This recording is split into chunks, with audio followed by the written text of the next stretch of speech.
এত, তেঁতুল কেন টক, কোকিল কেন কালো এত, ফর্সা কেন বক, দুধ কেন মা এমন সাদা, মরিচ কেন ঝাল, আঙ্গুল সব পাগলে পড়ে কেন মহালাল। বলো। মৌমাছি মৌমাছি কোথায় যাও নাচি নাচি, দাঁড়াও না একবার ভাই, ওই ফুল ফোটে বনে যাই মধু এখন, দাঁড়াবার সময় তো নাই, ছোট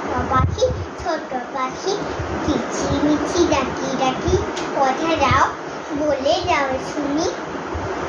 এখন না কব কথা আমি আছি তৃণলতা, আপনার বাসা আগে বুনি, শীতের সঞ্চয় চাই খাদ্য, ছয় পাই